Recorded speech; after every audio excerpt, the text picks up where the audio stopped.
Okay, तो अभी तक हमने एक आंसर किया 11th मनी चैप्टर का, और उस आंसर को एक बार देख लेते हैं कि बुक में भी कैसा है ना, तो आपको थोड़ा और अच्छे से कॉन्फिडेंस आ जाएगा, ठीक है।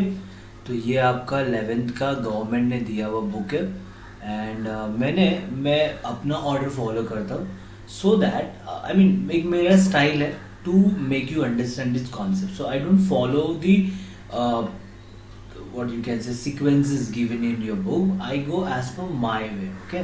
So हमने कवर किया, देखो ये आंसर दिख रहा है आपको, फंक्शंस ऑफ मनी, एक सेकेंड, ये है फंक्शंस ऑफ मनी, ओके। तो प्राइमरी फंक्शन हमने कौन सा किया था, एक सेकेंड,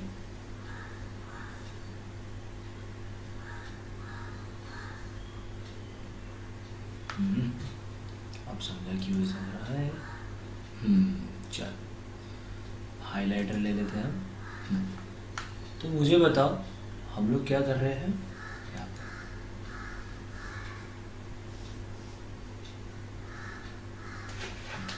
हाँ, तो यहाँ पे है हम मीडियम ऑफ एक्सचेंज। तो सबसे पहला हमने क्या देखा था, medium of exchange. So what is medium of exchange, money serve as a medium of exchange, ठीक है। मतलब any commodity can be purchase and sold for money. फिर हमने क्या सीखा था, मेजर ऑफ वैल्यू, ओहो अब भी समझा। फिर हमने क्या देखा था, measure of value, it is unit of account. तो क्या इसका मतलब है, price is a value for commodity and services express, हाँ देखो, the price it is express in terms of money, right. फिर आगे हमने क्या देखा था, money enables to compare the price of the commodity in different countries, और वही सब है। मतलब बेसिकली इसका मतलब क्या है, money can be used for measuring value of any commodity, ठीक है। फिर आगे सेकेंडरी फंक्शंस देखो क्या है, सेकेंडरी फंक्शंस में स्टैंडर्ड फॉर डिफर्ड मनी सीखा है। What is deferred money, taking loan easy, repayment was difficult because loan was in the form of grains, cattle. Money has overcome this difficulty, the payment can be done at a future date is called as deferred payment, right। मैंने भी यही बताया था, future payment। फिर आगे store of value, money act as a store of value, money not only satisfies the want in the present but also makes provision and satisfies the wants in future। It satisfies the satisfaction of want in future also, this is possible due to saving, according to Lord Keynes। देखो मैंने बताया था, money is a link between present and future, okay। आगे transfer of value, money enables transfer of value from one person to another, one place to another. याद है मेरा example, जैसे कि real assets like building, plot, shop, agriculture, etc. can be sold at one place। देखो यही था ना example, can be sold at one place and can be purchased at another place with the help of money, okay। चलो आगे बढ़े, इसको जरा रब कर देते हैं so that, है ना, okay. Contingent function, measurement of national income, basis of credit, imparts liquidity and estimation of macro economic variables, right. तो ये वाला हमारा एक आंसर हो चुका, ठीक है। इसको हम ऐसा टिक कर देते कि ये हमारा हो चुका है।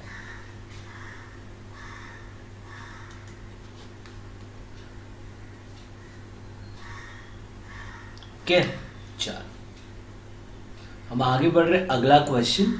तो पहले सीख लेंगे, फिर वापस से हम लोग क्या करेंगे, बुक में आ जाएंगे, ठीक है। So after finishing our first answer that was functions of money, हमने इस चैप्टर की रीढ़ की हड्डी तोड़ दी। मतलब इस चैप्टर का सबसे इम्पोर्टेंट जो पार्ट था वो हमने पहले स्लॉट में सीख लिया, ठीक है। अब एक और इम्पोर्टेंट क्वेश्चन है और उसके बाद ये चैप्टर एकदम मस्का हो जाएगा, ठीक है। तो हम लोग स्टार्ट करें हमारा second question, that is types of money, okay. तो मुझे बताओ types of money, what do you think, I mean क्या क्या रहेगा टाइप्स ऑफ मनी अलग अलग। तो हम लोग इस आंसर में बहुत सारे आंसर सीखने वाले, बहुत सारे आंसर्स इसके अंदर मिक्स करके सीखेंगे, सो दैट हमारा पूरा चैप्टर का कंटेंट इसके अंदर इसके पहले का क्वेश्चन और ये क्वेश्चन में कवर हो जाए। तो मुझे बताओ, अगर हम थोड़ा हिस्ट्री में जाएंगे कि ये मनी इवॉल्व कैसे हुआ, तो हम लोग इसमें इवोल्यूशन ऑफ मनी भी देख लेंगे, टाइप्स ऑफ मनी भी इसके अंदर ही सीख के हो जाएगा, और एक चीज हो जाएगा मनी में प्रॉब्लम्स क्या थे, लिमिटेशंस ऑफ मनी, या बार्टर सिस्टम में क्या क्या प्रॉब्लम्स थे, वो भी इसके अंदर ही कवर हो जाए। तो फिर ये चैप्टर सिर्फ नाम के लिए रह जाएगा। तो let us start a very important second question of the chapter money. Okay, तो मुझे बताओ एकदम एंशियंट टाइम पे अगर हमने सेलिगमैन की बातों को अगर गौर किया, सेलिगमैन साहब, डू यू रिमेंबर मैंने एकदम स्टार्ट में फर्स्ट डेफिनेशन बोला था, तो सेलिगमैन साहब ने क्या बोला था, money is one thing that possess general acceptability.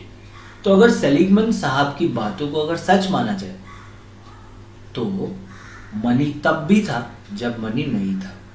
क्या बोले, मॉनेटरी सिस्टम चालू होने के पहले बार्टर सिस्टम था, बार्टर सिस्टम में मनी नहीं था, लेकिन अगर सेलिगमैन की डेफिनेशन सच है तो तब भी मनी था।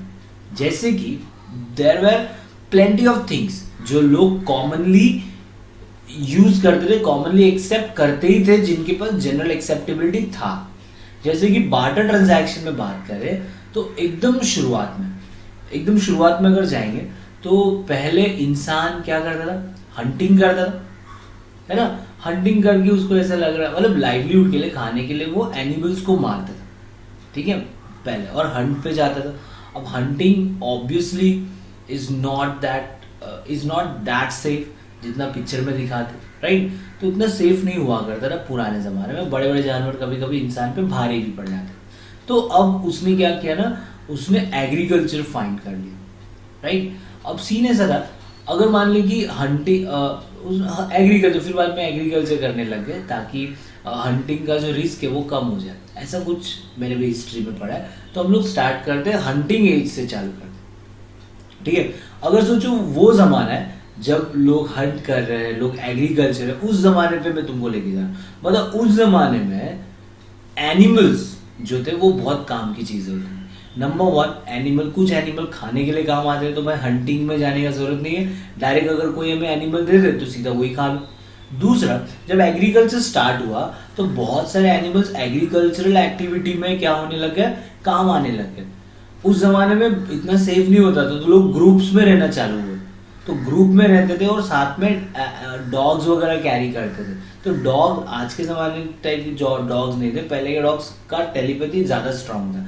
तो अगर कोई भी रिस्क है कमिंग फ्यूचर में या आने वाला है, तो टेलीपैथी से डॉग्स डॉग्स को पता चल जाता था पहले से, they comes to know about it, तो वो इन्फॉर्म करते थे, राइट। तो बहुत सारे ऐसे एनिमल्स थे, जैसे कि डॉग्स हो गए, donkeys to carry all the load, है ना, हमारा लगेज कैरी करने के लिए डोंकीज होते थे। फिर उसके बाद में गोट्स होते थे, गोट से मिल्क भी निकलता था, गोट्स बाद में अगर काम आए तो खा भी सकते थे। फिर उसके बाद में क्या बोलते गाय हो गई, गाय दूध देती थी। फिर ऑक्स हो गया जो फार्म एक्टिविटीज में काम आता था। ऐसे बहुत, चिकन हो गए, हैंस हो गए, अंडे मिलते थे। ऐसे बहुत सारे एनिमल्स थे जो लोगों को काम आते थे। तो अगर उस जमाने में मैं आपको या किसी को भी जाके बोलूं कि मुझे ये चीज दो, बदले में मैं आपको ये एक यूजफुल एनिमल दूंगा, तो majoritily generally nobody used to refuse it. तो सबसे पहला दुनिया में जनरल एक्सेप्टेबिलिटी किसको मिला? एनिमल्स को। एंड इस मनी को बोला गया है अपने बुक्स में animal money, which is the oldest form of money. या अगर आपको कोई सवाल पूछे कि सबसे पहला टाइप ऑफ मनी कौन सा है, तो सबसे पहला टाइप है animal money, because animals were having, useful animals, not all animals, but animals were having general acceptability. और एनिमल्स का कुछ ना कुछ यूज कर ही लेते थे लोग, कुछ नहीं तो उसका स्किन निकाल के कपड़े बना लेते, है ना, ठंडी से बचने के लिए। तो basically animals were the first, animal money is the oldest form of money. Got it? चलो, तो पहला, अच्छा तो मेरे को बताओ, जब एनिमल से काम हो रहा था ट्रांजैक्शन का, तो आज का ये मनी की इवॉल्व हुआ रहेगा, तो डेफिनेटली उस जमाने में कुछ तो प्रॉब्लम रहा होगा। तो एनिमल्स के साथ बड़ा प्रॉब्लम क्या था? एनिमल्स के साथ बड़ा प्रॉब्लम था डिविजिबिलिटी। What is divisibility?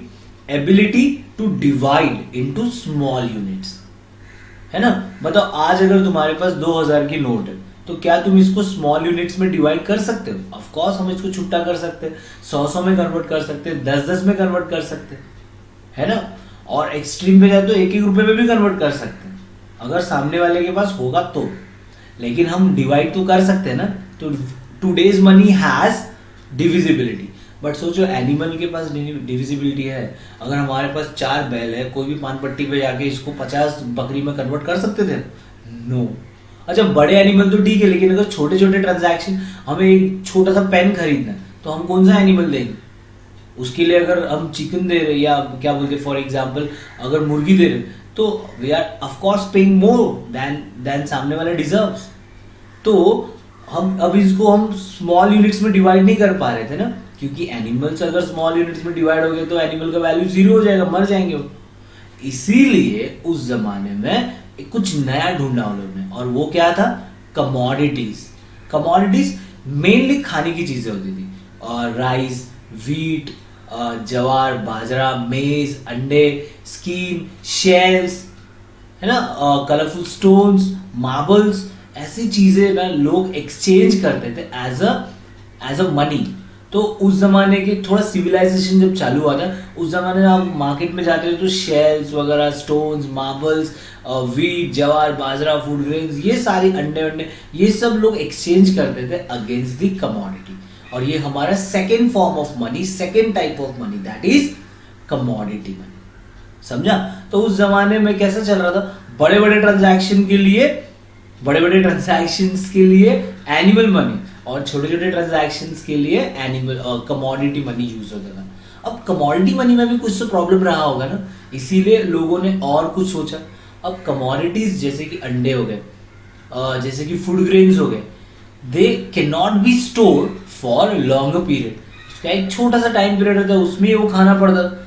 तो हम मेहनत, जैसे कि मान लो मैं एक फार्मर हूँ, मैं मान लो कॉटन प्रोड्यूस करता हूँ, तो मैं कॉटन प्रोड्यूस करने के लिए मैंने 6 महीने डाला, और इसके बदले में जो मुझे वीट मिला वो मुझे 1 महीने में खाना पड़ रहा, क्योंकि वो उस जमाने में तो वेयर हाउसेस हुआ नहीं करते, है ना। तो आदमी के लिए ये बड़ा मुश्किल था, मेहनत 6 महीना करो और रिवॉर्ड 1 महीना। बल्कि आदमी आलसी तो उस जमाने से, आदमी चाहता क्या था? हम मेहनत 1 महीना करें और सर्वाइव 6 महीना करें। तो इसीलिए उसको कुछ ऐसा चीज चाहिए था जो लंबे समय तक टिके। तो एज अ पेमेंट वो ऐसी चीजें एक्सपेक्ट कर रहा था जो लंबे समय तक चीजें, और यहाँ पे जन्म हुआ, इवॉल्व हुआ metallic money. Metallic money, metals, of course metals were durable, इसीलिए उस जमाने में लोग मेटल्स को यूज करने लग गए अगेंस्ट ट्रांजैक्शन। कुछ भी चीज चाहिए रहेगा तो बदले में मेटल्स देते थे। मेटल्स लाइक गोल्ड हो गया, सिल्वर हो गया, कॉपर हो गया, एल्यूमिनियम हो गया, आयरन हो गया, स्टील हो गया, तो दे यूज्ड टू गिव। लेकिन फिर उनको ये समझ में आया, क्या समझ में आया कि देखो इसमें मेजरमेंट का प्रॉब्लम हो रहा है, कॉमन मेजरमेंट नहीं है। क्यों? देखो सामने से अगर मान लो कि वीट मिल रहा है, 1 बैग ऑफ वीट के सामने, तो कोई, अभी समझो बात हुई एल्यूमिनियम देने की, तो कोई इतना बड़ा एल्यूमिनियम का टुकड़ा भी दे सकता था, कोई इतना सा एल्यूमिनियम का टुकड़ा भी दे रहा था। तो अब उनको क्या चाहिए था? कॉमन मेजर चाहिए था, कि एक कॉमन रहे कि इतना ही मिले। इसीलिए लोग ने क्या कि मेटल को मेल्ट किया और उसके कॉइन्स बनाए अलग अलग शेप के। तो अब क्या हो गया? कॉमन मेजर हो गया, इतने साइज का कॉइन। समझ रहे? तो और जन्म हुआ किसका? मेटेलिक कॉइन्स का। समझा? तो कैसे चला, देखो ये टाइप्स ऑफ मनी या मनी कैसे कैसे इवॉल्व हो रहे हैं। पहले क्या बताया मैंने? पहले क्या था? Animal money. एनिमल मनी में क्या प्रॉब्लम था? डिविजिबिलिटी, इसीलिए क्या लेके आया वो? Commodity money. कमोडिटी मनी में क्या प्रॉब्लम था? ड्यूरेबिलिटी का इश्यू था, पेरिशेबल था, इसीलिए क्या लेके आए? Metallic money. मेटेलिक मनी में क्या प्रॉब्लम था? कॉमन मेजर नहीं हुआ करता, इसीलिए वो लोग ने क्या लेके आए? मेटेलिक कॉइन्स लेके आए, है ना, यूनिफॉर्मिटी मेंटेन करने के लिए। फिर उसके बाद में मेटेलिक कॉइन्स में भी कुछ प्रॉब्लम है ना। क्या प्रॉब्लम है? Problem of portability. पोर्टेबिलिटी मतलब ability to transport from one place to another, ability to move from one place to another place. समझ रहे? अब सुनो, मेटेलिक, सोचो पूरे इंडिया में सिर्फ कॉइन्स ही है। आज के जमाने की बात करें, नोट्स है ही नहीं। तो बताओ, बड़े बड़े ट्रांजैक्शन में कितना लोड उठा के लेके जाना पड़ेगा। समझो आपका आपका इंस्टीट्यूट है या आपका कॉलेज जो है वो है 10 किलोमीटर लंबा और आपको यहाँ से फीस भरने की, आपकी फीस है 50,000 रुपीज, तो 50,000 रुपीज का कॉइन का वेट भी कितना सारा होगा, अब वो कैरी करना भी तो डिफिकल्ट होगा ना। समझ रहे? आज के जमाने में लोग करोड़ों का ट्रांजैक्शन करते हैं, काउंट कैसे करोगे इतने सारे मनी, इतना सारा कॉइन, है ना। इसीलिए लोगों ने पोर्टेबिलिटी का प्रॉब्लम सॉल्व करने के लिए क्या लेके आए, पेपर मनी लेके आए, है ना। पेपर मनी जैसे 100 कॉइन का वैल्यू एक पेपर में, तो ये हो गया तुम्हारा 100 रुपए का नोट, है ना। पेपर चीप है और दूसरा वो हल्के थे, इसीलिए पोर्टेबिलिटी का प्रॉब्लम सॉल्व हो गया। अब बताओ इंडिया में नोट्स कौन छापता है, तो इंडिया में देखो सारे कॉइन्स जो है they are manufactured by government of India, और 1 रुपए का नोट है ना उस पर देखो कभी जाके उसके ऊपर गवर्नमेंट ऑफ इंडिया लिखा होता है। तो इंडिया में government prints all the coins and 1 rupee note, और हायर डिनोमिनेशन 2 रुपए से लेके सारे नोट्स कौन बनाता है, reserve bank of India, right. तो ये सीन हो गया पेपर मनी का। अब पेपर मनी में क्या प्रॉब्लम था, पेपर मनी में रीजन प्रॉब्लम्स थे कि वो पेपर फट जाता था पेपर मनी। दूसरा, हर होली में गुलाबी हो जाता था वो, फिर उसके बाद में डुप्लीकेट नोट्स बनाते थे, ये बड़ा प्रॉब्लम है। तो इसीलिए लोगों ने क्या लेके आए, प्लास्टिक मनी। प्लास्टिक मनी का example money made up of plastic, जैसे कि debit card, ATM card, credit card. ये क्रेडिट कार्ड और डेबिट कार्ड का फर्क समझता है? Of course. डेबिट कार्ड जैसे मेरे दोस्त जैसे कि मान लो कोई तुम्हारा दोस्त वो बोल रहा है मेरे पास 8 बैंक के डेबिट कार्ड है, तो तुम क्या बोले, फायदा क्या है, पैसा किस में वो बता, है ना। क्योंकि debit cards are like prepaid mobile service, पहले पैसा भरो फिर यू कैन यूज इट, समझ रहे। जैसे कि मान लो कि डेबिट कार्ड कब यूज होता है, जब आपके बैंक का मतलब डेबिट कार्ड का कॉन्सेप्ट समझो, आपके बैंक अकाउंट से कनेक्टेड रहता है, जितना पैसा तुम्हारे बैंक में है उतना ही पैसा तुम यूज कर सकते हो। तो अगर मान ले तुम्हारे बैंक में 0 रुपीज है तो वो कार्ड का वैल्यू ही 0, तो स्वाइप करेंगे तो कुछ पैसे सामने वाले को मिलेगा ही नहीं। इसीलिए debit cards are prepaid ones, okay. लेकिन क्रेडिट कार्ड का ऐसा नहीं है। क्रेडिट कार्ड जो होता है ना वो पोस्टपेड है, पहले इस्तेमाल करो, विश्वास मत करो, उसके बाद पेमेंट करो। विश्वास का क्या करेंगे, तो बेसिकली पहले यूज करो और उसके बाद पेमेंट करो। जैसे पोस्टपेड होता है ना कनेक्शन, मोबाइल का बिलिंग वाला मोबाइल जिसको बोलते हैं वो, राइट। तो क्रेडिट कार्ड में ऐसा है, हर 30 दिन के बाद में आपको बिल आता है, और 50 डेज में आपको पे करना होता है, सॉरी क्रेडिट लिमिट होता है 50 डेज, तो विद इन 50 डेज आपको पे करना पड़ता है, ठीक है। तो that is the difference between debit card and credit card. Debit cards are prepaid and credit cards are postpaid, clear. अब मुझे बताओ what is the difference between ATM card and debit card. तो डेबिट कार्ड और ATM card में क्या फर्क होता है, आज के जमाने में तो दोनों सेम है, बट पुराने जमाने में एटीएम कार्ड्स सिर्फ एटीएम मशीन में यूज होते थे, तो they were use only for withdrawing money, उससे तुम स्वाइप नहीं कर सकते। तो अलग कार्ड होता है एटीएम कार्ड, और डेबिट कार्ड से आप सिर्फ स्वाइप करेंगे, आपका अकाउंट डेबिट होगा, माइनस होगा, जिधर जिधर स्वाइप करेंगे, आप शॉपिंग कर रहे हो, आप रेस्टोरेंट में बैठे हो, आपने कार्ड दिया डेबिट कार्ड, तो स्वाइप होगा और आपके बैंक अकाउंट से मनी डिडक्ट होगा। फिर बैंक बोले भाई बैंक ए कस्टमर ए, तो 2 अलग अलग ट्रांजैक्शन को एक ही में चिपका डाला। तो आज जो कार्ड हम यूज करते हैं उसमें से आप मनी विड्रॉ भी कर सकते हो और आप उससे स्वाइप भी कर सकते हो, and they are not only called debit card और ATM card, they are called ATM cum debit card, जिसमें दोनों फैसिलिटीज है। I hope I am clear with all the plastic money, that is ATM card, debit card and क्या बोल रहे हैं, credit card, ठीक है। अब इसके भी आगे, अब मुझे बताओ ATM card debit card use करने के लिए तुमको कार्ड कैरी करो, स्वाइप करो, पासवर्ड याद रखो। अब बेसिकली क्या हो गया, अभी का जो टाइम था उसमें एक स्टेप और आगे बढ़ गया, that is electronic money, money in the computer, basically समझ रहे हैं, in the form, it is not in physical form, it is in electric form, electronic form, right. Electronic form में वो मनी होने से क्या फायदा है, देखो हम बैंक में डिपॉजिट कर दिए, अब हमारे अकाउंट में इतना पैसा रिफ्लेक्ट हो रहा है, तो हम क्या कर सकते हैं, इसको ट्रांसफर कर सकते हैं। तो बताओ कैसे ट्रांसफर कर सकते हैं? मोबाइल फोन के जरिए, हम लैपटॉप के जरिए कर सकते हैं, टैबलेट्स के जरिए कर सकते हैं, है ना, और ऑनलाइन बैंकिंग के थ्रू बेसिकली मैं बोलना चाह रहा हूँ। और फिर लेटली क्या हो गया, डिजिटल मनी भी आ गया, डिजिटल वॉलेट्स, पेटीएम, गूगल पे, और अब तो दुनिया और आगे बढ़ गई और यूपीआई वगैरह भी आ गए। अब देखो पेटीएम वगैरह में क्या होता है, एक वॉलेट होता है, हमारे बैंक अकाउंट से पैसा वॉलेट में जा रहा है, वॉलेट से सामने वाले को पेमेंट हो रहा है। और यूपीआई क्या हो गया, ये हटा दिए, अब डायरेक्ट बैंक अकाउंट से बैंक अकाउंट में पैसा ट्रांसफर हो रहा है, वॉलेट का भी जरूरत नहीं। तो इस तरीके से मनी कहां से चालू हुआ, एनिमल मनी से चालू हुआ और आज डिजिटल मनी तक पहुंच गया। क्या समझ में आया सारे types? So these were the types of money. ठीक है, एक बार देख लेते तुम्हारे पीडीएफ में, आई मीन तुम्हारे टेक्स्ट बुक के अंदर कैसे दिया है।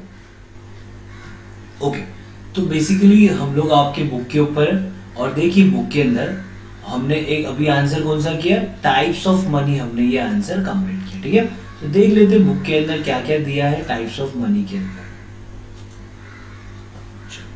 तो सबसे पहला जो टाइप ऑफ मनी है हमने खुद देखा था, क्या था वो,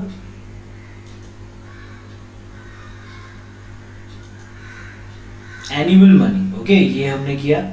फिर उसके बाद में कमोडिटी मनी, फिर उसके बाद में मेटेलिक मनी। मेटेलिक मनी में देखो क्या है, तो metallic money used to be durable metal such as gold, silver, copper, aluminium, nickel. However the scarcity of precious metal and lack of uniformity in metallic pieces gave rise to use of metallic coin. Okay, अब metallic coins में क्या है, देखो metallic coins क्या है, the rulers or kingdoms were used a small piece of metals and affixed their seals on them. With the passage of time, the monetary system was taken over by the government authorities, and with the view to give uniformity and legal status, the metallic coins can be classified under. Okay, basically देखो यही है metallic coins. अब metallic coins में मैंने ये दो चीज तुमको नहीं सिखाया, क्या है वो, what is standard money and what is token money. Okay, तो व्हाट इज स्टैंडर्ड मनी, तो स्टैंडर्ड मनी क्या होता है, जहां पे देखो ये इंपॉर्टेंट है, face value is equal to their intrinsic value. अब समझो what is face value and what is intrinsic value. जैसे कि फॉर एग्जांपल देखो यहाँ पे मान लो मेरे पास ना एक कॉइन है, इस कॉइन के ऊपर लिखा है ₹100, तो what is the value embossed on the face of this coin? 100 rupees। तो ये 100 rupees क्या है ना, इसका फेस वैल्यू। क्या समझा, फेस वैल्यू मतलब थोबड़े पे जो वैल्यू चिपका है, that is your face value, मतलब बेसिकली द वैल्यू रिटन और embossed on the face of the coin। Now what is intrinsic value? मान लो कि ये जो कॉइन है ना, ये किससे बना था, गोल्ड से बना था। ठीक है, किससे बना था, गोल्ड से।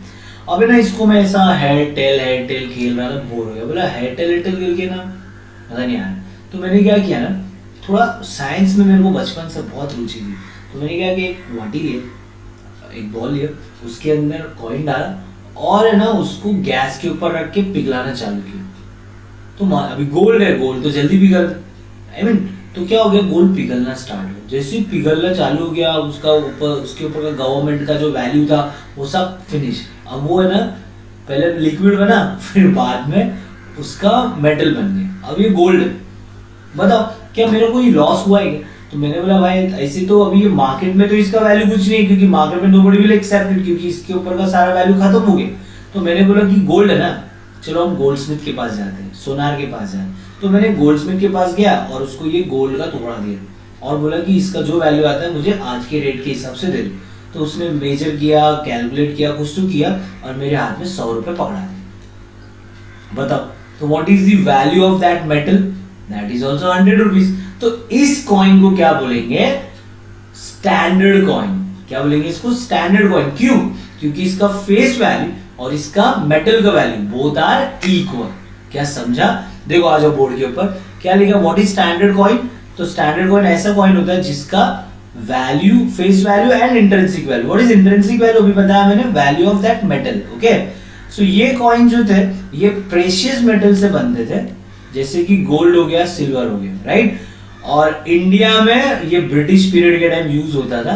इंडिया पहले ना बहुत अमीर था, इंडिया में प्योर सिल्वर के कॉइन यूज होते थे, राइट। और टोकन कॉइन क्या है, जो आज के जमाने में जो कॉइन है ना वो, टोकन कॉइन में क्या होता है, face value is higher than intrinsic value. ऐसा face value is higher than intrinsic value. अब इसका मतलब समझो क्या है, मतलब हमारे जेब में जो 10 रुपए के जो कॉइन्स है, ठीक है, इसको मेल्ट करो, इसका मेटल बनाओ, क्या अब इसका 10 रुपए मिलेगा मार्केट?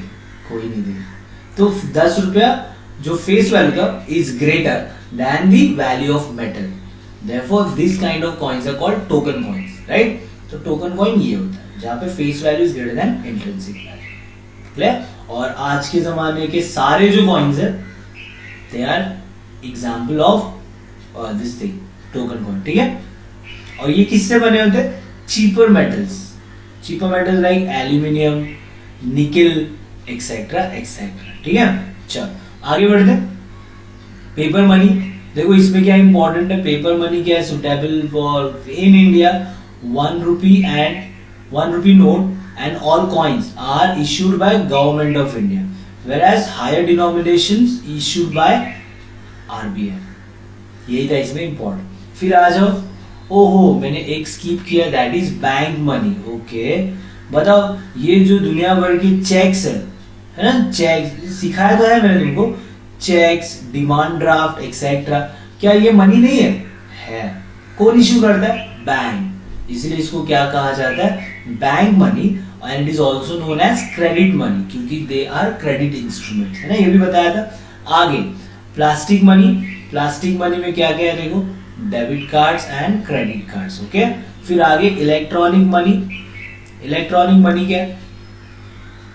ई मनी, इसको ई मनी भी बोला जाता है, इलेक्ट्रॉनिक मनी बोला जाता है। Value that is stored and transferred electronically through variety of means like that is mobile phones, tablet, computers etc etc। किधर गया? यहाँ पे। और यहाँ पे जाके हमारा एक आंसर और फिनिश हो गया, that is types of money. But इसके पहले आपको एक और चीज समझना पड़ेगा, वो क्या है? ये देखो, you should know what is legal tender money and what is non legal. मैं एक एग्जांपल लूंगा, फिनिश कर देंगे, ठीक है। देखो लीगल टेंडर मनी, मान लो आपने ना एक होटल स्टार्ट किया, रेस्टोरेंट चालू किया। अब इस रेस्टोरेंट में ना तुम्हारे सतीश सर तुम्हारे फर्स्ट कस्टमर है, तो मैं अपना पूरा मंडली को लेके आया, मेरे सारे दोस्तों को लेके आया, और हम लोग ने दबा के खाया, और बिल बना कुछ 3200 का बिल। तो मैंने क्या किया, एक आज के जमाने का 2000 का नोट, 500 के 2 नोट और 100 के 2 नोट, ऐसा करके आपको पेमेंट किया। बताओ, will you accept these notes as a payment? You have to। क्यों? नंबर 1, क्योंकि सब लोग यही एक्सेप्ट कर, इसको जनरल एक्सेप्टेबिलिटी। अगर हम और डीप में जाएंगे, सब लोग इसको क्यों एक्सेप्ट कर दें? क्योंकि इस नोट के ऊपर क्या लिखा है? They are issued by our monetary authority RBI, है ना, गवर्नर का साइन है इसके ऊपर, समझ रहे? और इसीलिए ऐसे नोट जो गवर्नमेंट मतलब which are supported by law, इसको एक्सेप्ट करके तुम मुझ पे मेहरबानी नहीं कर रहे, यू हैव टू एक्सेप्ट। क्योंकि अगर तुम ये रिफ्यूज कर रहे हो तो ये क्या हो जाएगा? लॉ के खिलाफ हो जाएगा, आपके खिलाफ एक्शन हो सकता है, समझ रहे? तो these notes are supported by law, और ऐसे मनी को बोला जाता है लीगल टेंडर मनी। तो what is legal tender money? Money which is supported by law. लेकिन मुझे बताओ, चेक्स, ड्राफ्ट ये RBI इशू करता है कि कमर्शियल बैंक इशू करता है? Commercial bank. इसको हम रिफ्यूज कर सकते हैं because they are not supported by law, और इसको कहा जाता है नॉन लीगल टेंडर मनी। क्या समझ में आया? That's it. देखो वहां पे मीनिंग लिखा है। लीगल टेंडर मनी क्या है? Legal tender money is money which is backed by law and can not be refused, है ना। आगे non legal tender money used by people in a final payment, there is no legal compulsion and it can be refused। और example क्या है? Cheques, bills of exchange etcetera are. अच्छा, अभी bills of exchange तुमको accounts में सीखने मिलेगा, तो अब उसको, अच्छा, it is also known as optional money, ठीक है। तो ये हमारा एक और आंसर फिनिश हो गया। तो हमने 2 इंपॉर्टेंट आंसर कवर कर चुके हैं और बहुत सारा कंटेंट मनी के बारे में सीख चुके हैं। अब हम अगला क्वेश्चन कर रहे हैं, third question, and the name of that question is explain qualities of good money, एक अच्छे मनीज में क्या क्या क्वालिटीज होनी चाहिए।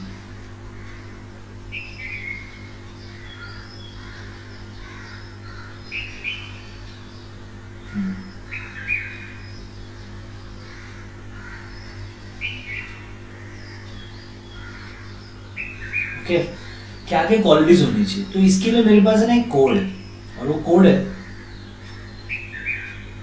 Add your pieces.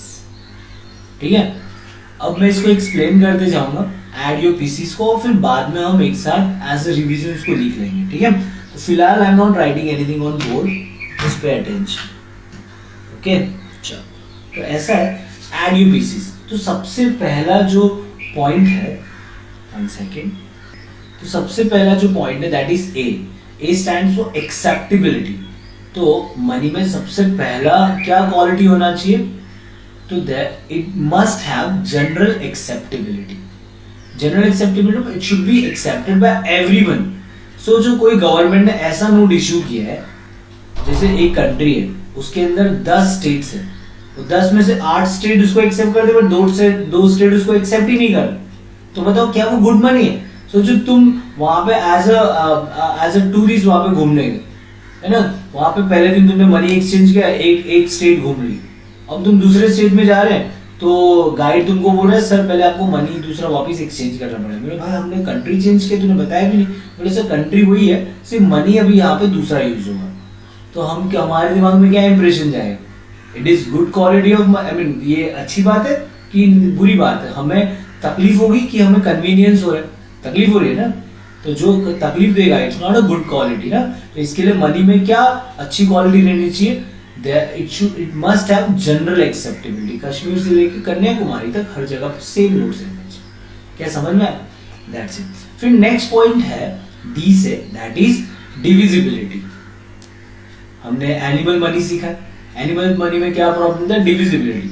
सोचो हमारे गवर्नमेंट ने सब बड़े बड़े नोट छापे, 2000 के नोट, 4000 के नोट, 10,000 के नोट, लाख रुपए के नोट, और कॉइन और छोटे डिनोमिनेशन छापने के लिए बोले ची ची ची, ये सब गरीब लोग छापते हैं। हमारे कंट्री में 1 रुपया, 2 रुपया, 10 रुपया ऐसे कोई नोट नहीं छपेंगे। बता, इससे हमें कन्वीनियंस होगा कि हमें प्रॉब्लम होगा? ऑफ कोर्स प्रॉब्लम होगा ना, छुट्टेगा, है ना। डिमोनेटाइजेशन के टाइम पे मेरे खुद ये प्रॉब्लम हो गया, क्योंकि सब एटीएम मशीन से सिर्फ 2000 के नोट निकल रहे थे, और छोटे छोटे ट्रांजैक्शन, मान लो जाके डोसा खाने का 50 रुपए का, तो उसके लिए 2000 का नोट भगा रहे थे लोग हमें, समझ है। तो स्मॉल डिनोमिनेशन, क्योंकि दिन भर में मुझे बताओ हमारे वॉलेट से, बताओ बड़े बड़े ट्रांजैक्शन ज्यादा होते कि छोटे छोटे ट्रांजैक्शन ज्यादा होते, छोटे छोटे ट्रांजैक्शन, और इसीलिए small denomination notes are very important. इसके लिए एक कंट्री में मनी में एक अच्छा क्वालिटी क्या होना चाहिए, there has to be divisibility. ठीक है, चल नेक्स्ट डी है ड्यूरेबिलिटी। सो जो नोट्स सब पनीर के ऊपर लिख के आने लगे, या चीज स्लाइस के ऊपर लिख के आने लगे, तो चलेगा क्या? नहीं, है ना। तो जैसे चीज स्लाइस के ऊपर लिखा 1000 रुपए, जेब में वाले पिघल गया, चलेगा? ऐसा नहीं। सामने वाले क्या बोलेंगे, ये लो ये 100 रुपए चाट लो, ऐसा थोड़ी बोल सकते हैं। या झाड़ के पत्ते के ऊपर लिख के रखा है 1000 रुपए, थोड़े दिन के बाद क्या हो जाएगा, पत्ते सड़ जाएंगे और हमारा एसिड भी। इसके लिए मनी कैसा होना चाहिए, ड्यूरेबल।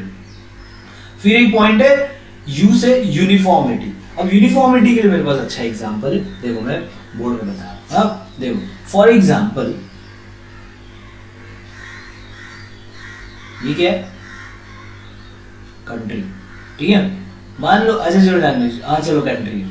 कंट्री में फॉर एग्जांपल मान लो ये, अभी फॉर एग्जांपल ये अपना कंट्री, अब मुझे नक्शा बनाने नहीं आता ना, इसके लिए यही समझो हमारा कंट्री है, please I am so sorry for it. तो मान लो कि ये है महाराष्ट्र। महाराष्ट्र में ना रेक्टेंगल नोट्स है, या मान लो स्क्वायर में नोट्स है। फिर आया पंजाब, पंजाब में ना ट्राइंगल की शेप में नोट्स है। फिर आया कोलकाता, कोलकाता में ऐसे छोटे छोटे रसगुल्ला टाइप नोट्स है। फिर साउथ में तो नोट गोल है, बीच में होल है, मेदू बड़ा जैसे नोट है। मुझे बताओ बच्चे लोगों के लिए तो बहुत अच्छा होगा, हर बच्चे को हॉबी रहेगा कलेक्शन ऑफ नोट्स। लेकिन मुझे बताओ क्या ये हमें कन्वीनियंस प्रोवाइड करेगा या प्रॉब्लम क्रिएट करेगा? प्रॉब्लम क्यों? क्योंकि no state is no state is self sufficient. तो जब भी ट्रांजैक्शन होगा बिटवीन टू स्टेट्स तो साउथ वाले ये स्क्वायर नोट्स एक्सेप्ट नहीं करेंगे और हम लोग ये मेदुरा नोट एक्सेप्ट नहीं करेंगे, राइट। तो प्रॉब्लम होगा। या जब भी हम यहाँ से घूमने के लिए यहाँ पे जाएंगे तो नोट कन्वर्ट करो। फिर मालूम है इसका सोल्यूशन क्या रहेगा? हर स्टेट के बीच में एक्सचेंज रेट रहेगा कि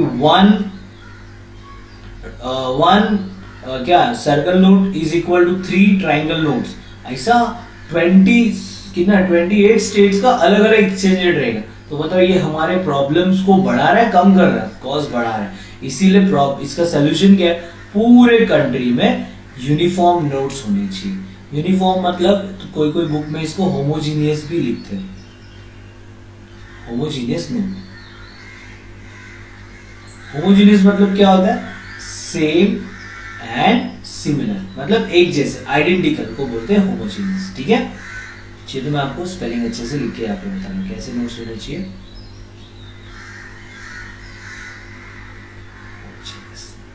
ठीक है, चलो। हाँ, तो ये सब मैं भी रब कर रहा हूं। तो अभी तो क्या क्या हुआ? सबसे पहला ए से क्या आया था? General acceptability. डी से क्या था? डिविजिबिलिटी। फिर उसके बाद में दूसरा डी क्या था? ड्यूरेबिलिटी। और अभी एक हुआ यू से क्या होना चाहिए? सारे कंट्री में नोट्स कैसे रहने चाहिए? यूनिफॉर्म, ठीक है।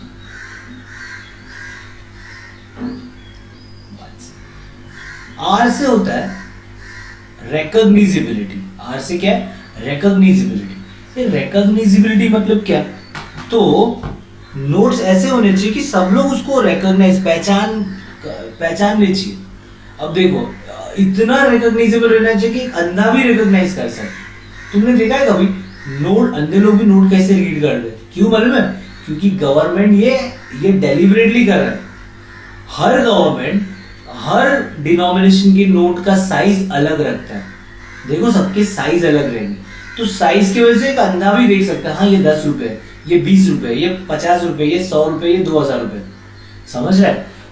ओके। दूसरा, अच्छा जो देख सकते हैं उनको इसका फायदा है क्या? है। उनके लिए क्या किया? वो लोग ने उसके कलर्स अलग अलग रखे। अब कलर अलग होने की वजह से और सुविधा हो जाती। सोचो कि हर एक नोट ऐसा सेम रहता। देखो बोर्ड पर मान ले कि ये नोट है, ओके, ये इस नोट का कलर सेम, इसके ऊपर का उसके ऊपर का सब डिजाइन है, सब सेम। किसी नोट के ऊपर 10 रुपए, किसी नोट के ऊपर 100 रुपए, किसी नोट के ऊपर 1000 रुपए, किसी नोट के ऊपर 10,000 रुपए। तो बताओ कितना प्रॉब्लम रहेगा। आज पता है नोट हम धर ऐसे गिनते हैं, बैंक में तो लोग और कैसा गिनते हैं, इतना फास्ट क्यों गिन पा रहे? क्योंकि उनको मालूम है 100 रुपए की गड्डी में सिर्फ 100 रुपए के नोट ही रहेंगे। अगर कोई दूसरा नोट आएगा तो उसका कलर चेंज रहेगा या उसका डिजाइन चेंज होगा तो पता चल जाएगा तुरंत। समझ रहे? तो कितनी सुविधा हो जाती है सेम। और मालूम है एक दूसरा प्रॉब्लम, आज हम देखते भी नहीं है, सिर्फ कलर से हमको पता चलता है कि 50 की नोट है या ये 100 की नोट है। समझ रहे? कलर अलग होने का ये फायदा है। इसके लिए नोट्स कैसे रहने चाहिए, एक मनी का एक क्वालिटी कैसे रहना चाहिए, इट शुड बी रिकॉग्नाइजेबल। क्या समझा? फिर पी से आता है पोर्टेबल। पोर्टेबल क्या है? तो obviously it should be easy to transport from one place to another. So जो नोट इतने बड़े साइज के रहते हैं, न्यूज़पेपर के साइज के, कैसे कैरी करते? हाँ, ऐसा राउंड घुमा के बच्चे लोग ऐसा कॉलेज जाते रहते, खेलते रहते, है ना। तो बेसिकली नोट्स इसीलिए देखो एकदम कॉम्पैक्ट साइज में रहता है, जिसको हम फोल्ड करके वॉलेट में रख सकते हैं, जेब में रख सकते हैं, लेके घूम सकते हैं। साइज में हल्के रहते और वजन में हल्के रहते, वेट में हल्के रहते और साइज में कॉम्पैक्ट रहते। तो इससे क्या होता है? It can be easily transfer from one place to another. Okay. फिर नेक्स्ट सी क्या है? तो पोर्टेबल के बाद में सी से आता है, तो सी से आता है डिफिकल्ट टू काउंटरफिट। ये वर्ड शायद पहली बार सुना रहे हैं, तो देख लेते हैं हम लोग क्या है वो, कैसा था वो डिफिकल्ट टू काउंटरफिट। इसका मतलब it should be difficult to recreate it. समझ रहे? जैसे मान लो कि नोट है सिंपल, मान लो व्हाइट कलर, उसके ऊपर सिर्फ लिखा हुआ है यहाँ पे वो 97 जयते और बाजू में सिर्फ 100 रुपए। सोचो इतना इजी रहता है, तो ना तुम पढ़ते ना मैं काम करता। सिर्फ क्या चाहिए हमको? Computer, printer, paper. समझ रहे? फोटोशॉप से फोटो उठाने का, सीधा यहाँ पे प्लेस करते जाने का 100। समझ रहे? वहां आके चिल्ला, दिन भर सोते रहता है, दिन भर पबजी खेलते रहता है, कुछ काम धंधा क्यों नहीं करते? तो हम क्या बोले, क्यों काम करने का, पैसे कैसे आएंगे? पैसे खड़े रहो प्रिंटर के बाजू, कितना चाहिए बताऊं मैं, है ना? तो हम लोग इतना इजीली बना पाते, तो क्या उसका, तो क्या ये अच्छी क्वालिटी है? नहीं, इट्स अ बैड क्वालिटी। इसके लिए देखो नोट्स के ऊपर है ना, नोट्स के ऊपर इतने डिजाइन रहते हैं, उसमें शेर भी रहता है, उसमें अलग अलग महान पुरुष रहते हैं, अलग अलग मॉन्यूमेंट्स, और इतने डिजाइन रहते हैं। तुमको प्रैक्टिकल बोले मैं, अपने यहाँ पे ना आरबीआई के कुछ 22 ब्रांचेस है, और उनमें से 4 ब्रांचेस ऐसे हैं जिनमें नोट प्रिंट होता है, और ये एक ही जगह पे कंप्लीट नोट नहीं बनता है, एक डाई से प्रिंट होता है, फिर वो आधे नोट्स दूसरे जगह पे जाएंगे, वहां पे उसका दूसरा डाई उसके ऊपर चिपकेगा, फिर तीसरा डाई और फोर्थ डाई पे जाके वो नोट कंप्लीट हो जाता है। कुछ समझ रहा है? तो वो इतना डिफिकल्ट है कि कोई भी पेंटर उसको ड्रॉ नहीं कर पाता। बोले सर नकली नोट तो बनता है, वो डाई वाई फंड हो जाता है। एक्चुअली पता नहीं नकली नोट कैसे बनता है, बट मैंने ऐसे सुना है कि डाई वाई चोरी कर डालते लोग जहाँ से डाई बनते हैं, तो बेसिकली ऐसा प्रॉब्लम है। तो इसके लिए अच्छे नोट किसको बोलेंगे? जो इजी रहेंगे, कोई भी बना सकता है घर पे बैठ के, या difficult to recreate, it should be difficult to recreate. और लास्ट में एस से क्या है, तो स्टोर ऑफ वैल्यू, या क्या बोलते हैं उसको, stability of value. Stability of value, सोचो गोल्ड का कॉइन छापा, तो बताओ गोल्ड का वैल्यू हमेशा ऊपर नीचे होते रहे, तो बताओ कॉइन का वैल्यू भी ऊपर नीचे होते रहे। हाँ सर उसके ऊपर 10 रुपए लेकर 10 रुपए रहेगा ना, तुमको लगता है? जैसे शेयर्स है, शेयर्स का फेस वैल्यू है, एक शेयर का प्राइस है 1 रुपया, लेकिन उसका मार्केट वैल्यू अगर 3000 है, तो लोग उसको 3000 में डील करेंगे कि 1 रुपए में डील करेंगे? ऑफकोर्स 3000 में।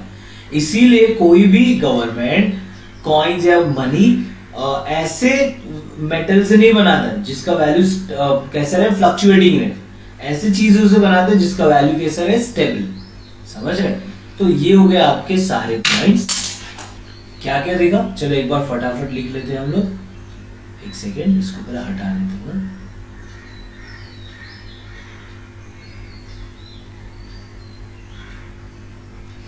तो हमने क्वालिटीज ऑफ गुड मनी, और एक्चुअली हमने थोड़ा ज्यादा पढ़ लिया, इतना तुम्हारे टेक्स्ट बुक में भी नहीं है इतने सारे पॉइंट। ओके, तो सबसे पहला जो पॉइंट है वो क्या था, ए से क्या था,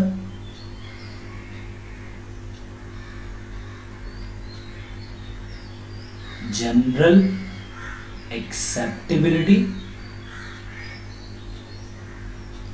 दूसरा पॉइंट क्या है, ड्यूरेबिलिटी। तीसरा पॉइंट क्या सीखा है डी से, डिविजिबिलिटी। फिर फोर्थ पॉइंट क्या देखे हमने, यूनिफॉर्मिटी। और शायद कोई बुक में इसको क्या लिखा रहेगा, होमोजेनिटी, दोनों का मतलब सेम। फिफ्थ हमने क्या देखा फीचर आर से, रिकॉग्निजिबिलिटी या रिकॉग्निजेबल। ओके, कोई कोई बुक में इसको सिर्फ कॉग्निजिबल लिखेंगे, तो आगे हमने आर ही डाल दिया। सिक्स्थ क्या है, पी से पोर्टेबिलिटी।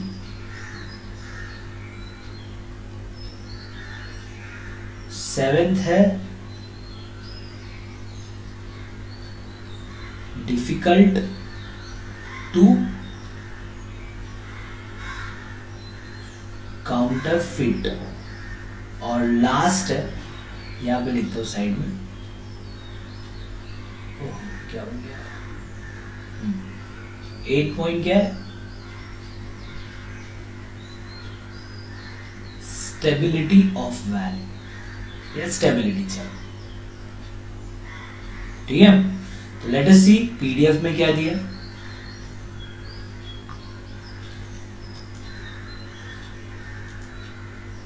देखो क्वालिटीज ऑफ गुड मनी, तो उन्होंने आई गेस 5 ही दिए, जनरल एक्सेप्टेबिलिटी, डिविजिबिलिटी, ड्यूरेबिलिटी। ये देखो कॉग्निजिबल है ना, उसके आगे हमने आर डाल दिया, तो इजी हो गया ना अंडरस्टैंड के लिए, रिकॉग्निजेबल और पोर्टेबिलिटी। आई गेस नीचे दिया, ये देखते हो नहीं दिया, कंटिंजेंट फंक्शंस, ये पेज ही खत्म हो गया। 11 और ये तुम्हारा आई गेस 12। चलो, तो हमारे 3 आंसर्स हो चुके हैं। तो तो ये 3 आंसर होने के बाद I can give you guarantee कि अब इसमें कुछ बचा ही नहीं है। हाँ, हम चेक कर लेते हैं सर, हो रहेंगे क्वेश्चन एक्स्ट्रा बट वो सारे हमने कर चुके रहेंगे अब। तो देखो let's start with your chapter. तो सबसे पहला इंट्रोडक्शन में रहेगा, उसके बाद में क्वेश्चन क्या है, प्रॉब्लम्स इन बार्टर सिस्टम। देखो ऑलमोस्ट सब कर दिया, सिखाते होती है हम। सबसे पहला प्रॉब्लम क्या, problem of double coincidence of bond. आपको पता है what is double coincidence of medium of exchange के टाइम पे पता है। फिर उसके बाद में lack of common measure of value, measure of value के टाइम पे है ना, अगर मनी नहीं था तो इसको मेजर कैसे करेंगे हर कमोडिटी को। फिर उसके बाद में problem of storage of good, indivisibility, animal money का टाइम एक्सप्लेन किया था, and deferred payment, future payment. तो यही सारी चीजें। फिर हमने डेफिनेशन देखा था। अच्छा, क्राउथर का डेफिनेशन मैंने नहीं बताया तुम्हें, क्योंकि क्राउथर का डेफिनेशन कॉन्सेप्ट समझने के बाद इजी हो जाता है, but exam point of view से इसका डेफिनेशन लिखना बहुत जरूरी है। क्राउथर का डेफिनेशन क्या है, money is anything which is generally accepted as means of exchange, मतलब मीडियम ऑफ एक्सचेंज। पता है क्या होता है, at the same time act as a measure and store of value. ठीक है, और लास्ट में सेकंड बड़ा इजी डेफिनेशन प्रोफेसर वॉकर का, money is what money does. Answers में एक भी डेफिनेशन याद रहेगा तो भी मोर देन इनफ है, आई मीन इनफ है। 2 रहेगा तो काफी अच्छा है। एक लिखोगे तो हर आंसर की स्टार्टिंग में अगर मनी का कोई भी क्वेश्चन आता है तो you should always start with according to professor Walker money is what money does, और फिर उस आंसर को स्टार्ट करो। और फिर उसके बाद हमने क्या लिखा, इवोल्यूशन ऑफ मनी, कैसे इवॉल्व हुआ धीरे धीरे, animal money, commodity money, metallic, paper money, credit money, plastic money, electronic money, और ये आंसर हमने कर लिया। फिर क्वालिटीज ऑफ मनी भी कर लिया, और लास्ट में functions of money, and that is what the end of this chapter. But एक छोटा सा कॉन्सेप्ट बचा है, that is concept of black money. अब ये ब्लैक मनी का क्या कॉन्सेप्ट है, देखो। हाँ, ब्लैक मनी मतलब क्या, काला धन। अब है क्या मतलब बेसिकली, तो देखो जैसे कि फॉर एग्जांपल मैंने एक कोई व्हाइट जगह है, व्हाइट प्लेस है, क्या देखते हैं यहाँ पे है।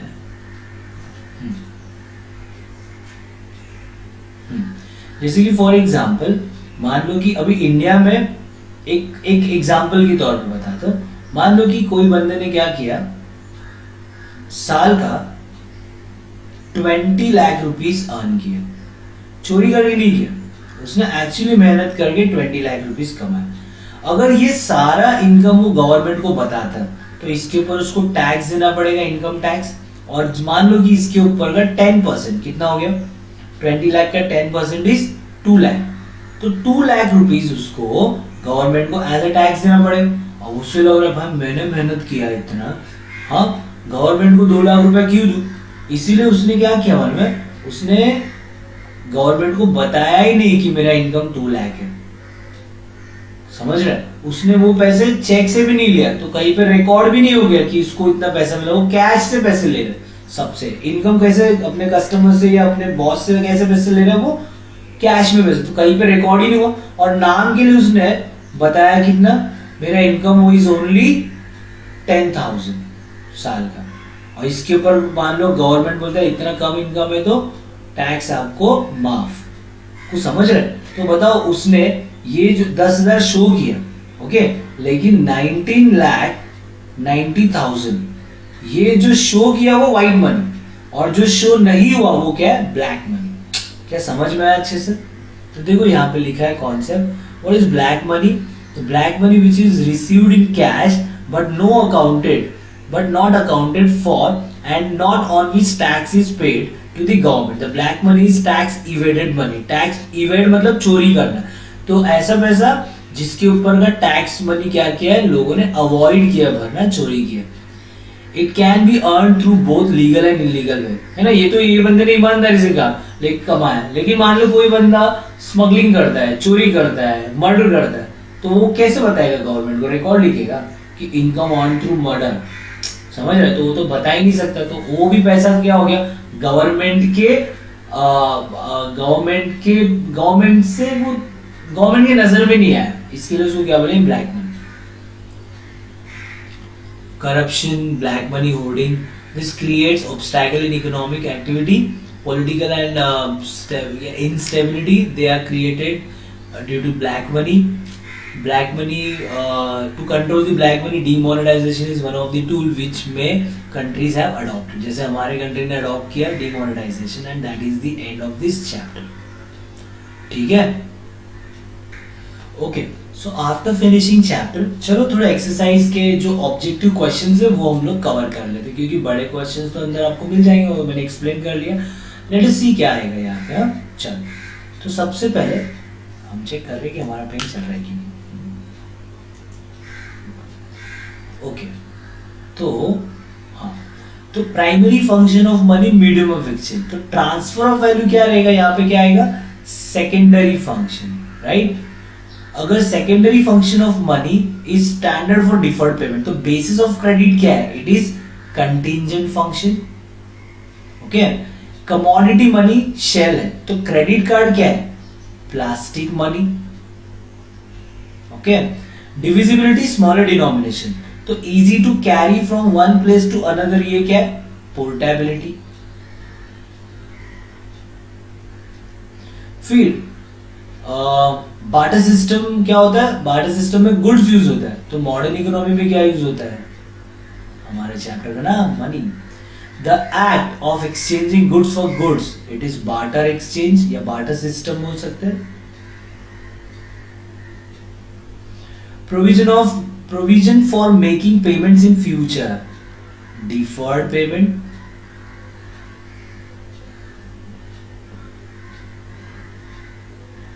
है ना, system that makes use of currency for facilitating payment. ऐसा कौन सा सिस्टम है जो करेंसी को बनाता है, that is central bank.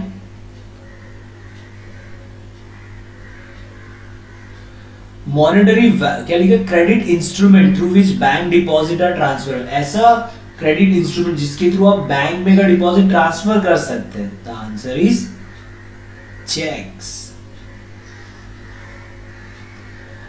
Monetary value stored and transferred electronically by means of computer, hard drive or servers, that is electronic money.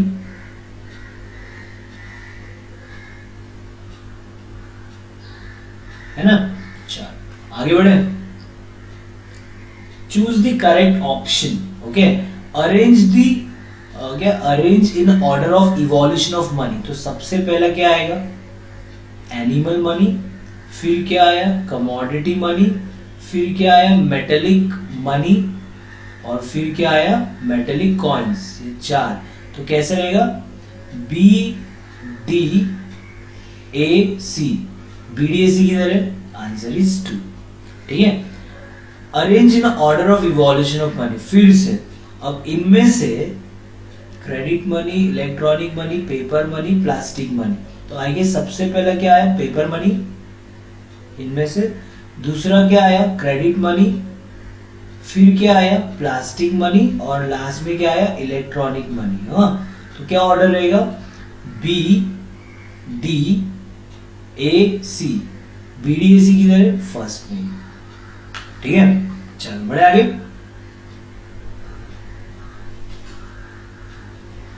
Identify and explain the concept. अच्छा, अब ये ऑब्जेक्टिव नहीं, ये आंसर्स है बेसिकली जो आपको टेक्स्ट बुक में मिल जाएंगे. And if you don't get it, you can always know from where you have to find it. You can ask me. Thank you very much. This is the end of our chapter 1. I hope you understood it very well, and I want you to attend that revision lecture before your exam on Zoom live. तो हम तब मिलेंगे. Thank you very much.